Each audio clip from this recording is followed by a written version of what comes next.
और वहीं शिवसेना के मुखपत्र सामना के संपादकीय में बीजेपी पर जमकर भड़की शिवसेना। बागियों को बीजेपी आला कमान से मिल रही है मदद, ये कहा गया है सामना में।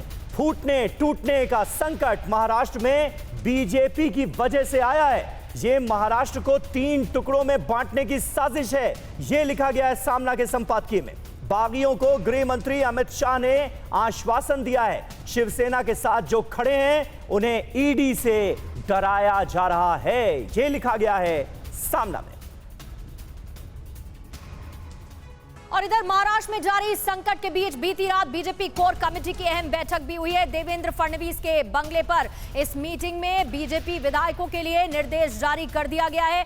बीजेपी ने अपने विधायकों से संपर्क में रहने के लिए कहा, स्टैंड बाय मोड पर, यानी जरूरत अगर पड़ती है तो शॉर्ट नोटिस पर मुंबई आने के लिए बीजेपी ने अपने विधायकों को कह दिया है। किसी भी वक्त मुंबई बुलाए जा सकते हैं बीजेपी के विधायक। दीपेश इस पर और ज्यादा जानकारी दे रहे हैं। दीपेश, वेट एंड वॉच की सिचुएशन में बीजेपी लगातार लेकिन अपने विधायकों को यह कहना कि आप स्टैंड बाय मोड पर रहिए, शॉर्ट नोटिस पर भी मुंबई आने के लिए तैयार रहिए, ये किस तरह के संकेत दे रहा है?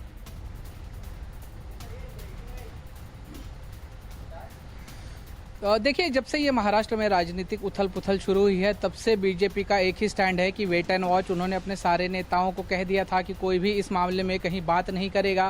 साथ ही उनकी बैठकों का सिलसिला जो है वो भी बदस्तूर शुरू है और इसी को लेकर अब बीजेपी थोड़ा और 2 कदम आगे बढ़ती हुई नजर आ रही है। बीजेपी ने अपने सारे विधायकों को संपर्क में रहने के लिए कहा है। महाराष्ट्र से सभी विधायकों को मुंबई आने के आदेश बीजेपी आलाकमान द्वारा दे दिए गए हैं और मतलब बीजेपी भी कहीं जो है अब तैयारी कर रही है। जैसे कि हमारे अन्य संवाददाताओं ने कहा कि फ्लोर टेस्ट के लिए राज्य भवन से कभी भी आदेश जा सकते हैं, कभी भी बहुमत साबित करने का समय जो है वो आ सकता है और इसी की तैयारी बीजेपी भी कर रही है। बीजेपी अपने सारे विधायकों को एकत्रित कर रही है, सबसे सारे नेताओं से संपर्क में है। देवेंद्र फडणवीस से भी हमने देखा कि उनकी भी दिल्ली का जो दौरा था वो हुआ, साथ में एकनाथ शिंदे से भी मिले। तो अब कहीं हलचलें जो हैं वो बढ़ गई हैं और इस हफ्ते में आने वाले कुछ ही दिनों में महाराष्ट्र में राजनीतिक स्थिति जो है वो पूरी तरह से स्पष्ट हो जाएगी।